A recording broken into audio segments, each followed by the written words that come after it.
If you've ever stood beside the Soo Locks in Sault Ste. Marie, you've probably noticed a stately brick hotel overlooking the St. Mary's River. For nearly a century, the Hotel Ojibway has welcomed travelers arriving in Michigan's oldest city. But behind its Art Deco facade lies a story that blends ambition, Great Lakes commerce, local politics, and, depending on who you ask, a lingering ghost. Our story begins in the 1920s. Sault Ste. Marie was already a vital shipping center. Every vessel traveling between Lake Superior and the lower Great Lakes had to pass through the Soo Locks. Thousands of visitors arrived each year, hoping to watch massive freighters rise and fall through one of the world's busiest lock systems. Civic leaders believed the city deserved a first-class hotel to match its growing reputation. Former Michigan Governor Chase S. Osborn agreed. In 1926, he donated the land and contributed $50,000 toward construction of what would become the Hotel Ojibway.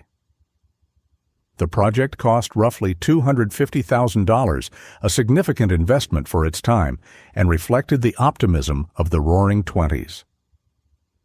The hotel celebrated its grand opening on New Year's Eve, 1927. From the beginning, Leon and Beatrice Deglman managed the property. They became fixtures of the hotel and later purchased it outright in 1947.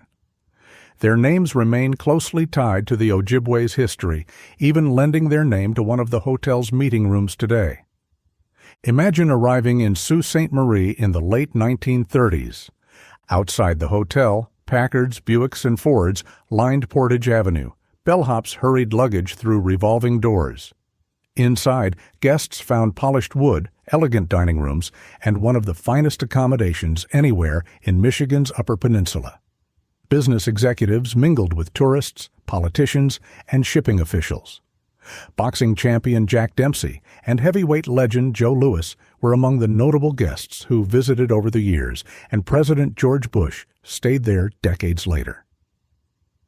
The hotel weathered the Great Depression, World War II, and decades of change in American travel. As interstate highways shifted tourism patterns and newer chain hotels appeared, many grand downtown hotels disappeared. The Ojibway, however, survived through renovations and new ownership while maintaining much of its historic character. It remains one of downtown Sault Ste. Marie's defining landmarks. Then there's the story most visitors ask about. Beatrice Deglman spent decades caring for the hotel, and local tradition says she never completely left. According to local lore, her former living quarters became Room 616. Guests have reported hearing footsteps, unexplained noises, and occasionally seeing what they describe as the figure of an older woman. The room has become a popular stop on local ghost walks, and paranormal enthusiasts often request it when booking a stay. But here's an important distinction. While the ghost story is widely repeated and has become part of the hotel's identity, historians have not found contemporary newspaper accounts or primary records documenting hauntings connected to Beatrice. The legend appears to have grown over time through local storytelling rather than documented historical evidence.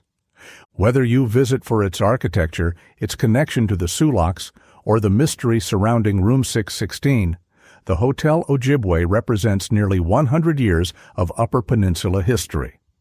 It has welcomed generations of travelers, witnessed dramatic changes in Great Lakes commerce, and become one of Michigan's most recognizable historic hotels.